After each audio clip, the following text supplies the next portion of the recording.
Hello and welcome to The Machine, a computer science education podcast from the South East Technological University of Ireland. My name is Rob O'Connor. And this episode was recorded live in the main auditorium at SETU Waterford, where we hosted CodeGirl, a special event for female secondary school students exploring careers in computing and technology. We spent the day working on some programming exercises, problem-solving skills, as well as exploring the tech industry itself and career paths. At the time of recording, we just screened CodeGirl, a documentary about young women engaged in a programming competition to develop tech solutions for social good. And by the way, yes, we did steal the name for the event from the film. After the documentary, I was joined on stage by a panel of 3 women at various different stages of their careers in computing. Indrakshi Dey is an artificial intelligence researcher at the Walton Institute. Ava Neary is a computer science student currently on a cybersecurity internship with Sun Life. And Amanda Freeman-Gater is the assistant head of Department of Computing and Mathematics here at SETU. They'll actually introduce themselves in just a moment. We spoke about the film, but also about their personal journeys in tech, overcoming barriers like imposter syndrome, maths anxiety, and how you find your niche in a field that's probably more diverse and interesting than people realise. As it was a live recording, the sound quality is a bit up and down, but hopefully you'll get a sense of the positive feeling in the room. Also, there's some relevant links in the podcast description on your podcast listener app of choice if you want to follow up on anything. Okay, without any further preamble, let's hear the chat.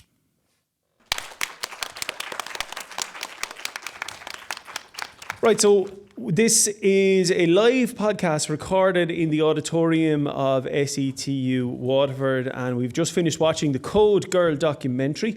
And we have a panel in front of us, and we also have a gang of young women from secondary schools in the area who have been with us for the day, exploring tech career options, some coding, problem-solving skills, and various things besides. So before we go any further, we might get the panel to just introduce themselves. So if you could just each say who you are and what your role is. So Indrakshi, we'll start with yourself. Sounds good. Hi everybody, I'm Dr Indrakshi Dey. I head a research division called the Programmable Autonomous Systems at the Walton Institute. Walton Institute is the largest ICT research institute in Ireland, and we are a team of about 80 researchers. In my division, we have around 25 researchers right now, ranging from technical lead, a senior research scientist to junior research scientists, postdoctoral fellows, and PhD students who work on different areas where we apply and develop technologies for different verticals ranging from agriculture, health, transportation, smart cities. Also, we develop cool things like molecular communication, quantum communication, artificial intelligence, and there are so many things. As you ask me questions, I will be able to tell you more. Hi everyone, my name's Ava and I'm currently a third year student as a part of the Applied Computing and Forensics course in SETU Waterford here. I'm currently an intern at Sun Life and I'm on the red team. So basically what that means is it's an offensive security team. And our job is basically to simulate what a real hacker would do. So we would test different methods that they would use so that we can test the defenses of the company's systems and stuff to make sure, if we can get in, then that means someone else can get in. So it's basically just to ensure that we're making sure that everything's locked down. Hi everyone, my name is Amanda and I'm the assistant head of the Computing and Mathematics department. And before that I was a lecturer here in computing for over 20 years. So I might get your immediate reactions to the film that we just watched. So, I don't know, Amanda, we'll start with yourself. Yeah, I suppose to me what struck me was how organised the girls were, and it was a little bit like what I was saying to you earlier. You remember I was saying that we tend to be quite good at computing and stuff like that. They were so structured, they were methodical about the way they were doing things. I thought they worked very well together in a team. Yes, that kind of just jumped out at me was their ability to manage the projects that they were doing and to come up with ideas. I think I wasn't here for the start of it, but from what I caught from the end, I think it does kind of show you like what the whole kind of aspect of what you would be doing in computing is. It's, you know, they found a problem that they were having in their communities, and then they're finding a solution to that problem, and they're working together to do so. And that's kind of like a lot of the jobs you would be doing in computing, is find a problem, how can we fix it, or even then, how can we improve something? So I think that's like really interesting, as it gives you kind of a good overview of what a job in computing would be like also. And I suppose it's important to mention that the reason you weren't here for the start of the film is that you're at work. And Indrakshi? I guess what jumped out to me is the teamwork. So we cannot really solve any problem on our own. It was more the work of a team. Each team member has a specific role, I think, in the development of the app, and they all worked together to make it successful. And if you work together, then there is no limit what you can achieve. One thing that jumped out at me, it's a competition, the Technovate competition. And yes, they were in competition with each other, but it wasn't adversarial.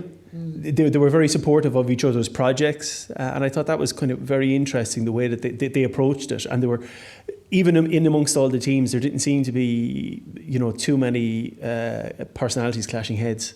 I'm sure it does happen, but it wasn't coming across in the movie anyway. Right, I'd like to ask each of you your own origin story, as into how did you get into tech in the first place? What was it that made you pursue a career or encourage you to pursue a career in this discipline? So, Indrakshi, we'll start with yourself. All right. I loved studying physics from a very early age. And what I found out is that an engineer kind of takes the laws of physics that govern our natural world and put it into practice and make it into a product that can be using the laws of nature and yet producing something that is useful to us. So that always fascinated me. And since I was interested in physics, then of course I studied engineering. I traveled all around the world with my studies and my research. So I started from a very, very humble background back in India. Whatever I learned from school. Then I went to UK to do my master's, then to Canada to do my PhD. Then I worked in Germany, in Norway, in Spain, and then also came to Ireland to work. And I have traveled with my work all over the world. So while I was doing my research and also doing my PhD, my studies, I was also doing, let's say, glacier hiking in Alaska, or maybe exploring pyramids in Mexico. So it's all possible if you are fascinated and passionate about your studies, and then also other things fall into place. Excellent. So I think for me, it's kind of, it's not as great as your story, because I didn't really start with kind of a passion for computers at all. I had a primary interest when I was younger. I wanted to be a mechanic, and then I wanted to be an engineer, and then I ended up pursuing fitness. So that was my first thing I did when I left school. And it's kind of funny because even though they're not all directly related, but if you think about it, they kind of are, because in mechanics, you're finding a problem, you're fixing it. It's how things work, how all these low-level components work together, and that's basically what you do in computing as well. Same with fitness, you know, if someone injures themselves or someone hurts themselves, it's how did it go wrong, why did it go wrong, how do we fix it, and how do we stop it from happening again? So I kind of had applied to do SSD, which is Software Systems Development in Carlow, and then I had applied to do it here as well.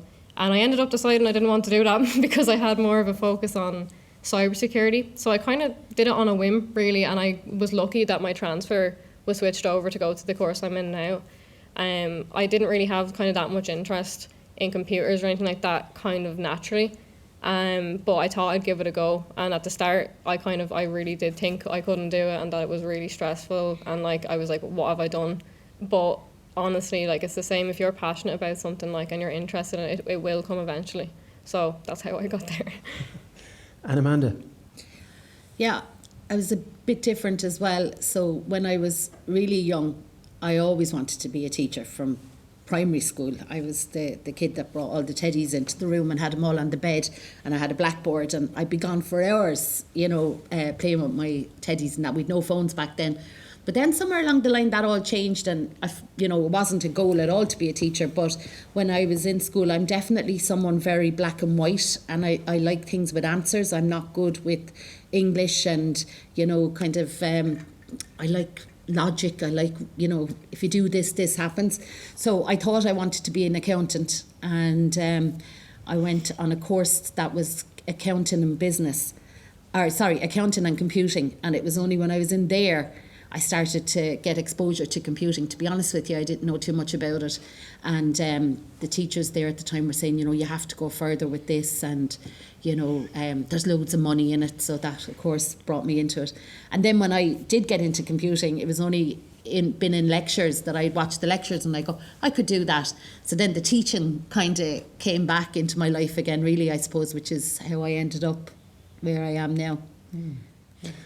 Right, well, here's the flip side to that question, or the other side of that, which is there are ups and downs. So what has been the biggest barrier, professionally speaking, in your career so far? And it can be as big or as small as you want. So Amanda, would you say with yourself for a moment?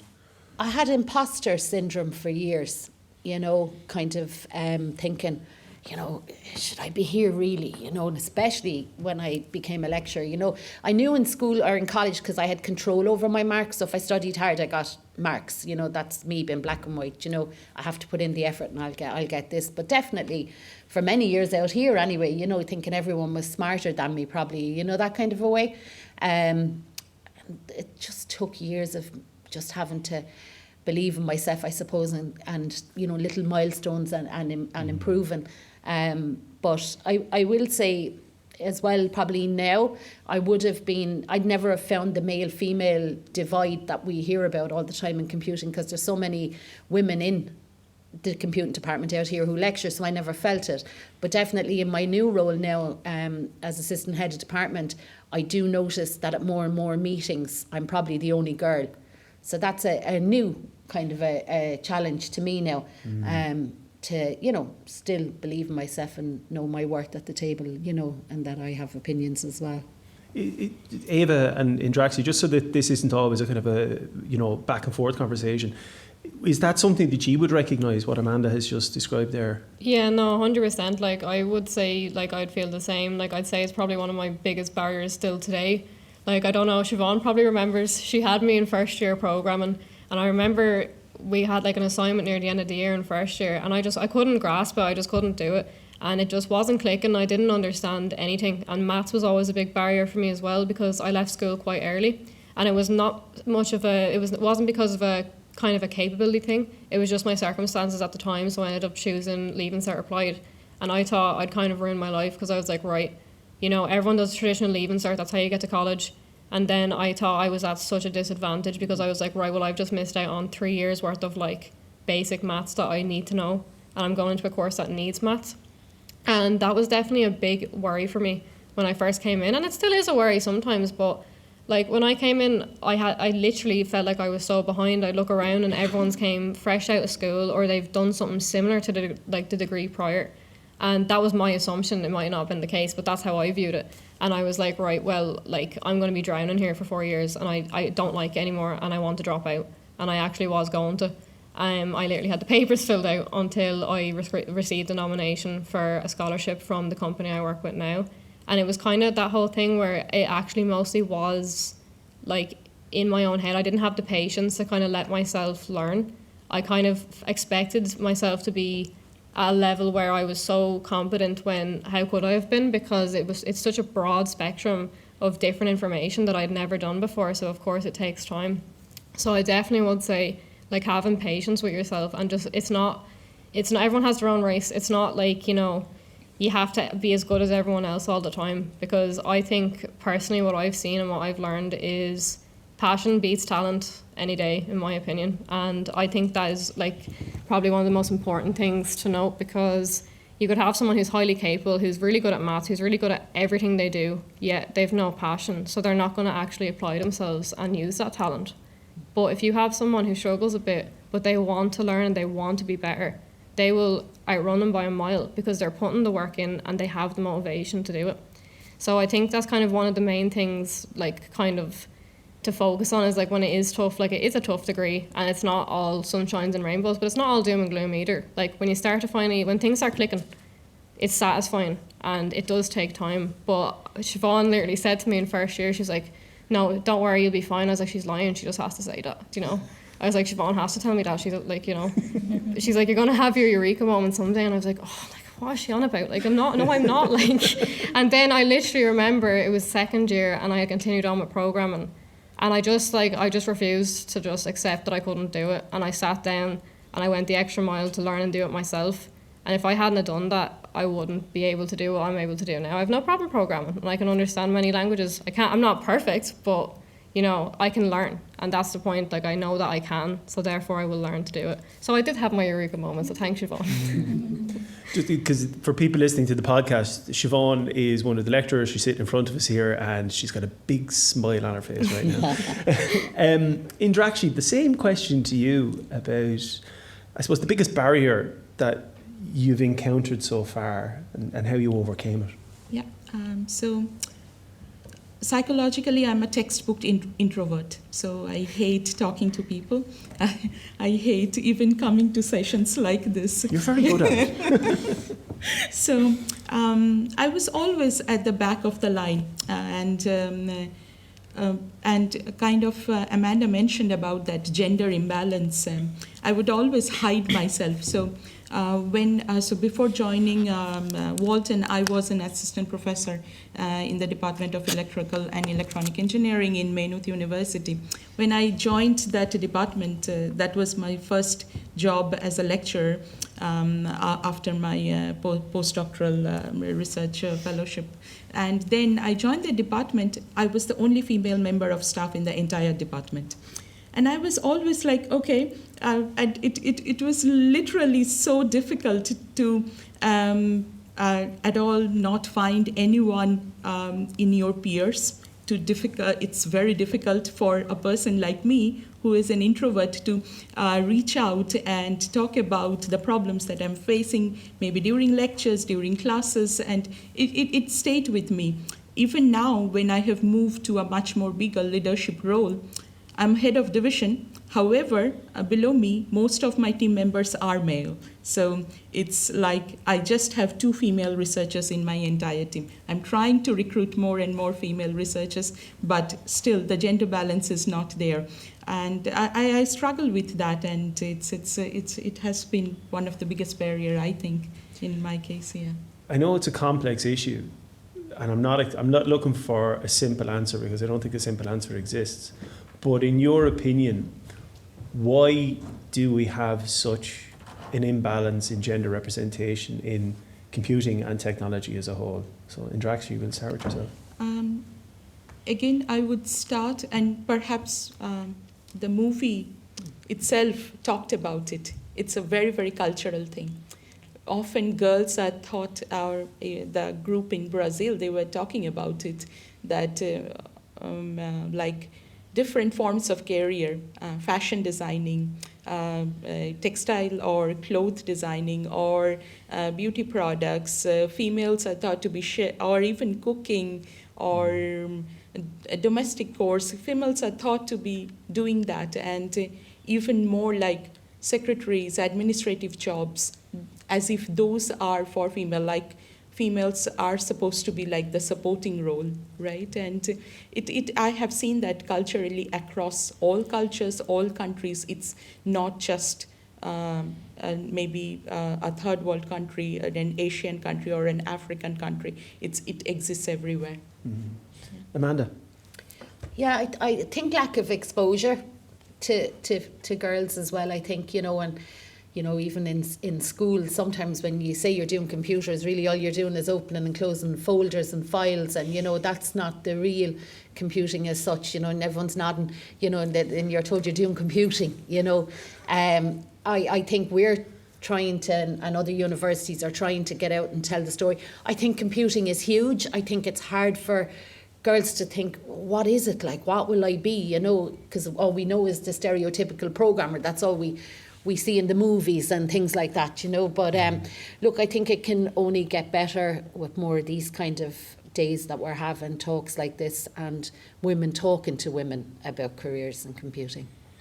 And Ava, yourself? I think as well it can be like a bit of I'd say an off-putting thing for, you know, women to go into male-dominated fields, maybe if they feel kind of intimidated, I suppose. Because I know for me, like personally, even when I receive, like, I'm receiving written acknowledgement that I must be doing something right, and then I'm still in the back of my head going, yeah, but is that just because, like, I'm a diversity hire? And like, that's such a terrible thing to think, do you know what I mean? But you're kind of like, even the kind of stereotypes about like women having opportunities as well, there's kind of like, you don't want to be seen as that. You kind of almost feel like you have to prove yourself a little bit, because if that's what people are looking at you as, you're like, right, well, I have to prove them that's not what I am, like I deserve to be here like everyone else, you know, if that kind of makes sense. Yeah. Rob, can I just say though, to be fair, like I did say about being the only female in a room and stuff like that, you know, there's not many men ever in my career have ever made me feel that. Do you know what I mean? It's more my feeling, you know, to be fair. I'd hate you to think because we're in such a male-dominated area that these men are looking down on. It's not that at all. It's more probably just myself. I often feel out of my depth or whatever, but that's not any man in the meeting's fault, or, you know, that kind of, it's just me being, you know, doubting myself maybe. Also maybe a lack of role models. So and so if you don't see many female role models, it kind of breaks your confidence. Am I just, as Amanda mentioned, am I just to cover the diversity, cover the equality bit that I'm there, or whether I'm actually needed there or not? I'd also say as well, I work on quite like a small team, and there's only one other girl on the team with me, and I've never once felt like they've ever, you know, they've ever made me feel like I couldn't do it for that reason. Like, they've always been so supportive, and they're still supportive, and they're very, very good. Like, they treat me as if I'm like one of them, even though I'm an intern at the moment. They still make me feel as if, you know, I'm part of the team and that I can do something to contribute. So I've never felt like that in my current role. Just to add, so you don't have a bad perspective. I'd like to open it up to questions from the floor. So does anyone have any questions that they'd like to ask? So Siobhan, do you want to go up and hand the microphone? For subjects like accounting, do you think that in Leaving Cert subject, do you think that students should be learning how to use AI and platforms like Excel for accounting? Do you think that AI should be introduced into schools for the benefit of passing your Leaving Cert? Well, funny now that you say that, I only said to somebody yesterday, all I'm hearing all the time with the, you know, this talk of AI is that accountants will be gone. No, you know, it's the one career that's coming up a lot that I'm hearing. So look, AI is going to come into everything. At the end of the day, you know, it's going to come into every career. I suppose you in accounting you would use Excel, but you're going to use lots of other software as well, you know, that kind of way. I think actually, you know what, an answer to you, no. I think learn it with pen and paper like I did, and know your fundamentals and know how to do accounting. And when you go to college, the software, you know, you learn that quick enough, actually. Yeah, no, you're better off to learn it properly. I think as well with AI, like, one of the main things is it's not to become reliant on. Because, like, you'd see people now online saying, oh, AI is going to take your job. Like, do you know, I don't know how many people have told me now, like, oh, you picked the worst time ever to go into cybersecurity, you know that, because AI is here. And I was like, I don't know how to tell you this, but AI's probably created way more jobs in cybersecurity, and it will continue to, like, create more jobs. Because if we have someone who doesn't understand the methods behind something before they ask AI to go and generate it, you can't confirm if it's right or wrong. So now we're probably going to see a massive influx of security vulnerabilities because you have people who don't have a background in programming or software engineering or anything like that. And then, you know, we're having all these apps pushed down to the App Store or in companies or anything like that. And there's no protections on them. There's no tests or anything like that. So I think AI is a very powerful tool, and I think it should be, like, used properly. Like, anyone can use AI, but, like, I use it to learn, and I use it to explain things that I don't understand, because sometimes I learn things in different ways, and I found it amazing for breaking things down for me to understand. But just sticking your assignment into it and saying, go off and do that there. that's not learning and it's not helpful. And at the end of the day, you're only doing yourself a disservice. But you can use it alongside, what you're doing yourself, and it can help you understand things in a way that suits you. So I think once you use it that way, it's perfectly fine as long as it's not, cheating or anything like that. Indrakshi, do you have anything you'd like to add to that? For me, so I'm a basic researcher in AI. So for me, AI is quite different than what you guys are familiar with, because most people just use AI as a toolbox. For me, I developed the basic mathematical equations that actually help implementing any form of AI algorithms. So, and I can do that, and I can develop new AI platforms every day because I know the fundamentals behind it. I know that it is based on maths, logic, and statistics. If you know those, you can design your own AI bot, and you don't really need to learn AI at high school level. You can actually develop it in at any stage in your life. However, understanding the fundamentals is very, very important. We've had an industry week. We've had a lot of companies in with us talking about a variety of tech topics this week and tech sub-discipline areas. And I was at a conference yesterday, and that idea about fundamentals has been reinforced again and again and again. If you understand the basics, everything that AI does on top of that is okay, because you can make your own judgment as to the quality of it. Whereas if you don't have those fundamentals, it could be telling you a pack of lies, hallucinations, and you have no way of knowing. So that quality control, that human in the loop, is essential. It can be an incredible tool for productivity, but if it's putting out garbage, that's no good to anyone. Do we have any other questions? Anyone else? Oh, tired. Oh yes, this lady. Is there any skills you would recommend to someone who's entering the computer science field? And they're completely new to it. They have no idea what they're doing. They would love to get some advice.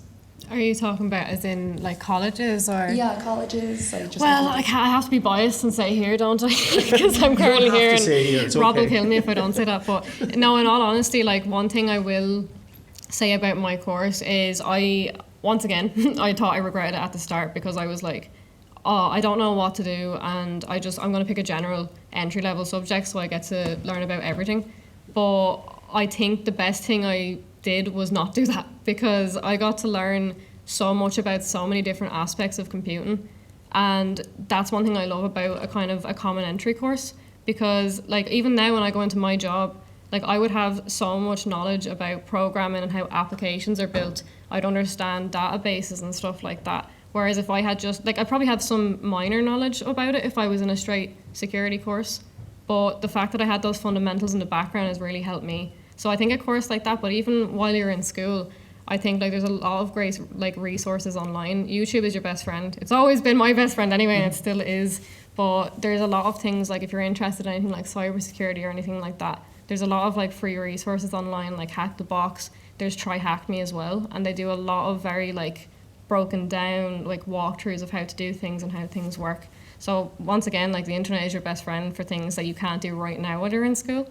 But I definitely would recommend looking into different courses, but trying to find somewhere that interests you, a part of the course that would interest you, and focus on that. Thank you. No problem. Do Amanda and Indrakshi want to come in on that? Just to say, the CAO book is a nightmare. There's so many courses, so many names that are similar, so hard to know what to do. I think it's a good idea for people to talk to their guidance teachers, and to you have a contact now. You've all met us. There's no problem with any of you saying to your guidance teachers, can we have Amanda or Rob or Siobhan or Brenda's email? Can we contact them and talk to them about what might be the right course for us? The other thing then is, whatever course you do go into in computing in particular, is I didn't really find what I loved till third year. I went in first year thinking, oh God, I don't really like programming. Oh, I'm in trouble. I don't really like this. It was actually subjects that I started to get into in third year. It's a 4-year course for a reason. You come in, you get a taste of everything, but it doesn't mean that, in 12 weeks you go, oh, that's it, now I'm going to be a programmer. It doesn't work like that. Well, it didn't for me anyway. It took me 3 years of trying all kinds of stuff in college, all the different modules, and then I kind of went, I really like this stuff. And I think, you know, someone used to say, and it's true, like I could spend hours, as boring as this sounds, looking at things to do with computer networks and cloud and stuff like that. And that's how I know I have my niche. Do you get me? If you asked me to sit down about programming, I'd be huffing and puffing and I'd be giving out and I'd be looking at it for half an hour and walking off and going drinking tea or whatever. So you do find your thing, and you'll know it's your thing when it's something that you love actually working on all the time. Yeah, it's the same. I also didn't like coding for a very long time, and it's only, in my third year, as Amanda said, exactly, then I started liking it. And I like coding now more than I used to do when I was studying engineering. And however, what I see in new researchers that are coming to my team or interns that are coming out of the university is that sometimes they lack in fundamentals. And what do I mean by fundamentals is math. Math is key to almost everything. So if you understand math and then statistics and probability, I think these are the three things. If you can ace these three things, you should be able to do anything in technology. I'm going to preempt the question that might be on the audience's mind, collective mind, which is, maths. I'm frightened of maths. I don't like maths. I hate my maths class for Leaving Cert or whatever it might be. If I want to get into computing, does that mean I have to sit around and do equations all day? No. Or No, is it no, going to be... no. So what, could you maybe explain the difference between, say, somebody in second level will have a particular view of mathematics to how it changes in third year or in third level, and how it might change. So if you could maybe just describe the difference, whoever wants to take it, go for it. Well, just to say, like, if you're in pass Leaving Cert maths, that's okay. You know, there's this myth out there that, you know, that you have to be fantastic at maths. And not to take away from what you're saying, if you want to get into data or if you want to get into AI at that level, absolutely. If you're good at maths, you've got a great grounding to go into that area. But, you know, when you come in here to us in first year, we're assuming everyone is just at a Leaving Cert normal level. And you're taken step by step then along the path. You know what I mean? Now, if you don't go to class, if you miss class and all of those kind of things, of course, you're going to struggle with maths. But, you know, the good news is that we have 12-week slots of semesters. So if you're not great at maths, you have to do it for 12 weeks, pass it and move on. You know, certain courses might have more maths than others. But it's, you know, anyone who goes to class passes. In my experience, you know what I mean? It's people maybe who go to a maths class and, you know, struggle and then bury their head in the sand and kind of stop going and thinking I'm lost and all of that kind of stuff. But we've so much help in universities now in maths and stuff that it's not something to fear.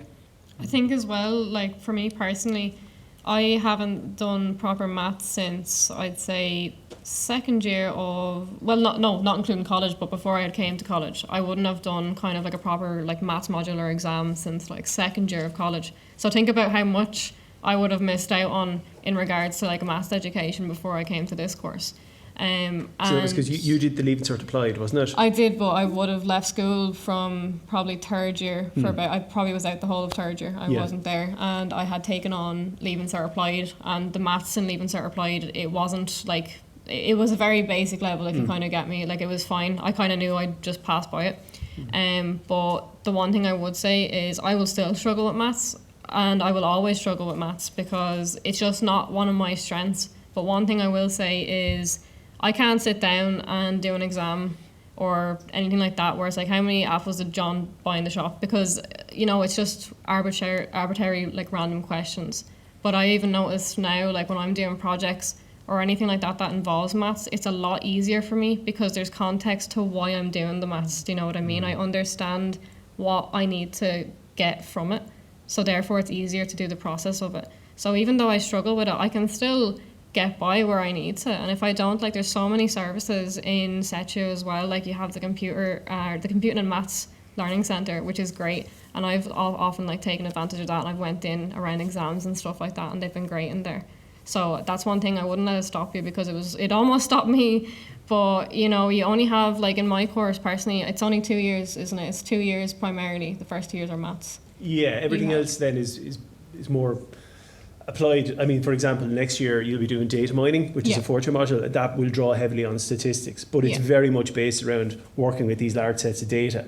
But it's the thing is, like, even in work now, from what I'm working with, I'd have to understand the maths behind some of the stuff that I was doing, and it's a lot easier to understand while I'm doing it. So I don't really think it'll be that much of a problem with me, because I'm actually working with stuff similar to that now. Mm-hmm. So it's a lot easier to understand when you are in a project and you understand why you need maths and what the maths is meant to do for you in that project. So it's not something that I would highly worry about. It's not going to be a complete barrier for you if you wanted to pursue a career in computing. I'm conscious of time, so we're going to finish up with one last question to each of you, or same question to all three of you.